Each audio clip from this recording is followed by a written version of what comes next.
All right, welcome back in. Hi, everybody. That's Derek. That's Barrett. I am Rob. We're hanging out with you on this Friday after the Eagles take care of business over the Texans. The Phillies, unfortunately, go down to the Astros. They now trail that series 3-2, elimination game tomorrow night in Houston. If they win, there will be a Game 7 Sunday night in Houston. So that's where things stand. All right.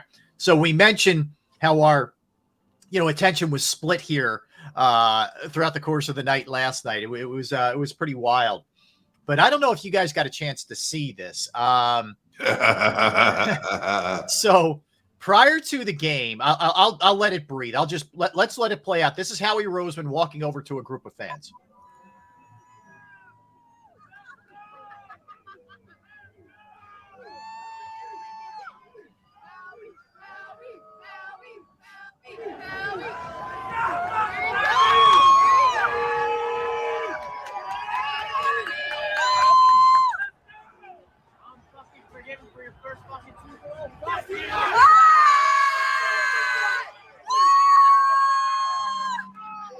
All right, so I don't know if you could completely pick that up, but there was a sign that says "You're forgiven."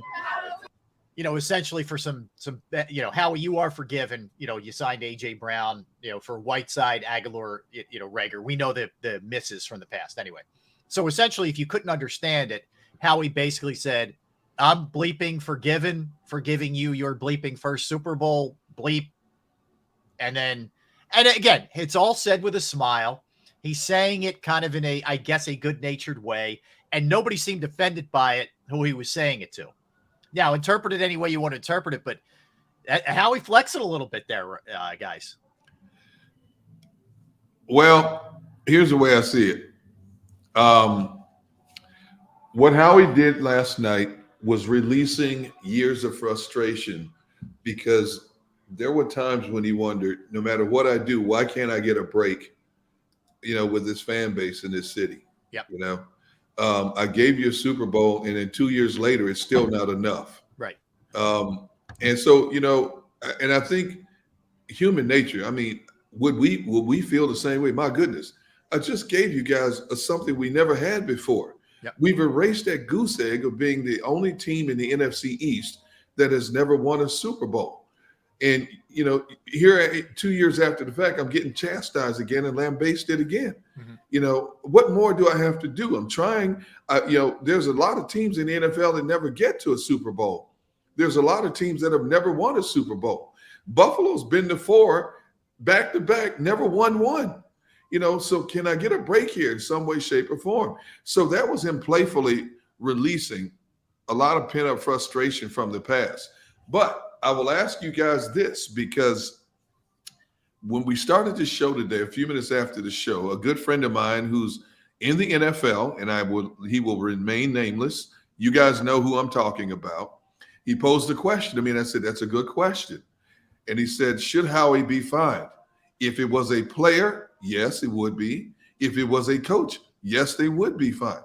Should the general manager of the team be fined, even though it was in jest, even though he said it jokingly, but should be smart enough to know that there are cameras everywhere?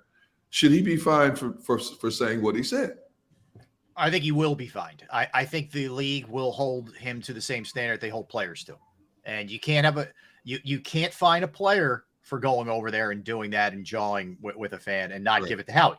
Now, does intent come into play a little bit? Sure. I think intent comes into play. Like if you're walking over saying like bleep you and it's a confrontational thing and all that, yeah, I understand that's completely different. I don't think everything's cookie cutter and it's all the same. I'm not saying that, but I think that probably smack him down a little bit. I don't think it'd be anything major. Look, to me, this is not a big deal. I think he's having a little bit of fun. He was. And I think you make an interesting point, Derek. It's kind of like I did deliver that Super Bowl and I turned this thing around. Yeah. Now, granted, I helped, send it to where it was, but I turned this thing around real quick and we're 8-0 now, man. Like, okay, really? I'm forgiven? All right. Thanks. Be careful what you wish for. Look at some of the other GMs in the league, and see how many mistakes they've made. But I don't know, man. I think you can look at it one of two ways. Like, is Howie getting too big for his britches? I don't. I think he was going over there just having fun. I'm good. How about you? I'm not really going to even comment on it. You know what I'm saying? I didn't say it more than that, and I mean, I didn't get in any trouble, so I'm gonna leave that alone. I mean, I love what Howie did, man, and sometimes you gotta let your hair down a little bit, bro. So I'm good with it. Should he be fined? I'm gonna stay neutral with that, bro. Oh, he's taking the politically correct answer. You always tell me, D-Gun, you can't think like a player. You can't. It's true. It's true. I'm finding it very hard to not think like that right now. You know what I'm saying? Like when we went through the Texans and stuff, like I wouldn't say anything. I don't think this is a big deal. I really don't. I like seeing a human side like that. I do. You know what? You know what? I agree with both of you. I agree with the chat. You look at people in the chat, he should not be fined. But because the NFL has had so many black eyes in recent years, and because there you go, and because they've had so many players fined for trivial stuff, how are they going to look the other way? You know what? I'm with you. I don't think he should be fined for it because it wasn't confrontational. It was said in jest. He was smiling. Let's go. You know, He embraced the moment with the fan. I think he was doing I see you. I think it's ridiculous, but I got you. I appreciate you care enough. Yeah. But then he did the kind of let's go, and he was reacting to other people. He had a smile, and I look. This is the kind of stuff it tends to turn into a big deal that isn't a big deal, in my opinion. Well, here's what's interesting. The people who make that decision in a league office are two former Eagles, John Runyon and James Thrash. They're the ones that set the fines. So it's going to be interesting to see how they approach this one. Yeah. Because John Runyon, say what you want to say about him, he's a no-nonsense dude when it comes. he may be a former player. John Runyon is a no-nonsense dude when it comes to handing out fines, man. John Runyon did not fine Javion Clowney when he essentially, in my opinion, cheap shot at Carson Wentz. So he's not a homer. He's objective when he hands these things down for what it's worth. So that's 3 Eagles: the John Runyon, Thrash, and what's his name, Troy Vincent. Vincent, yeah. All the people to handle that situation. Yep. Wow. Yeah, wow. No, I look, I think there's a lot of, Mr. Taz makes an interesting point. Most fan bases can only wish they get as much fan interaction from their GMs. I agree with that. I like that he was acknowledging he saw some Eagles. Look, Eagles fans did a takeover again, like they always do in Houston last night. What else is new? And how he came over and gave him a little attention. Look, the other part is if you're going to throw up signs like that, you may get pushback sometimes. The way it goes, right. If you're going to give it, you got to be able to take it. Well, so that's part of it too. It happened to Derek at the Super Bowl. What's that? When Howie said, see, I told you I was going to do it, or something like that. Yeah. He was jacked up at that Super Bowl. Do you realize it was like letting the floodgates open? Yeah. When he won that Super Bowl. And I've never seen Howie this jacked up. And I've had some great conversations with Howie. I've had some very heart-to-heart conversations with Howie. And I've also had some tense conversations with Howie. And when I use the word tense, it may not be the accurate word, but the only word I can think of right now, engaging, going back and forth about things that we like and don't like, And Howie and I have always had a great relationship. And so that moment at the Super Bowl, that moment last night, I know exactly what it was, from him. The way we saw him, as animated as we saw him on the field after he won that Super Bowl and in the locker room, I've never seen Howie like that. I don't know if I'll ever see him like that again, because he knew, and he had to admit within that he had made a lot of mistakes in terms of personnel before they got to that Super Bowl. And that team he built in 2017, it should not have been to the Super Bowl, should not have gotten there. When you look at the personnel they lost along the way before they got there, I mean, they didn't just lose backup players. They lost a couple future Hall of Famers. Yep. A quarterback who was on the brink of being an MVP of the league that year. A linebacker, middle linebacker, who was the best playmaker on that defense basically that year. I mean, how many teams could have survived that? They weren't the favorites against Atlanta going in that playoff game. They were not the favorites against Minnesota going in that playoff game. And surely they were not the favorites against New England in that Super Bowl game. Yep. And lo and behold, they found a way to win it. So human emotion takes over. I mean, we would be the same way.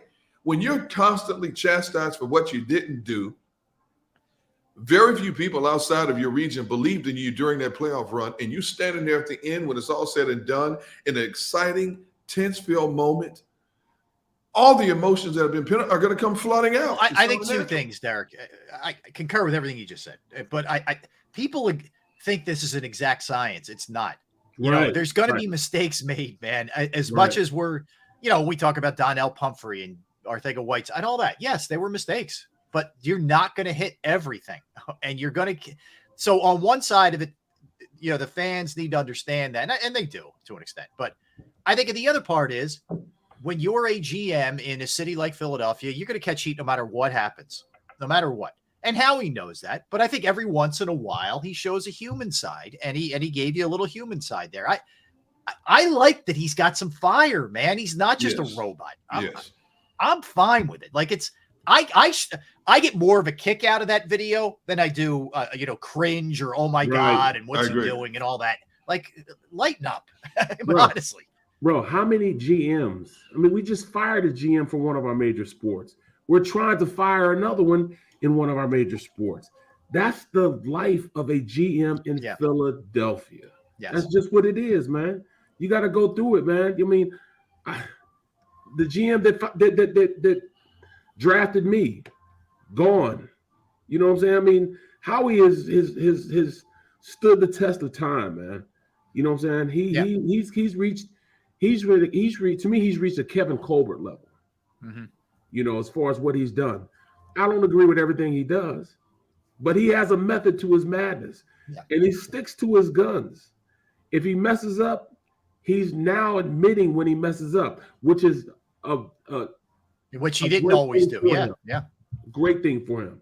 Because if he denied those mistakes, then we didn't think he was real. But he took those mistakes, took it on the chin, and went forward and fixed those mistakes. Mm-hmm. So, I mean, I love it, man. I love it. Let's also look at it like this. We, in our industry, entertainers, actors, you are put on a certain pedestal more so than other people. And we all know this, having worked for a corporation like NBC. There are certain things you should not say. And they remind you of this all the time.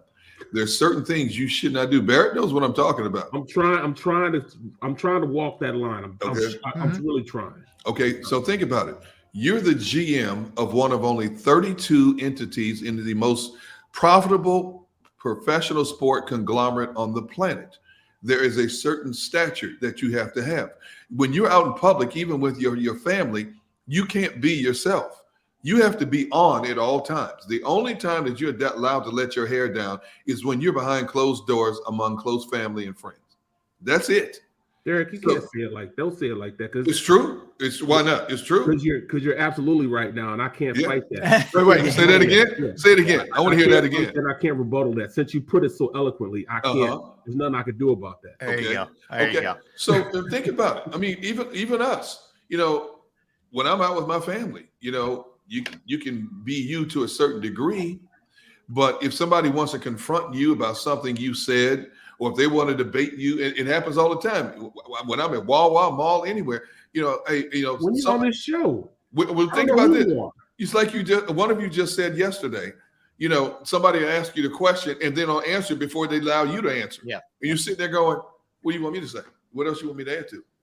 So when you look at Howie, whose position is more magnified than most of us in this country, sure, you're still human.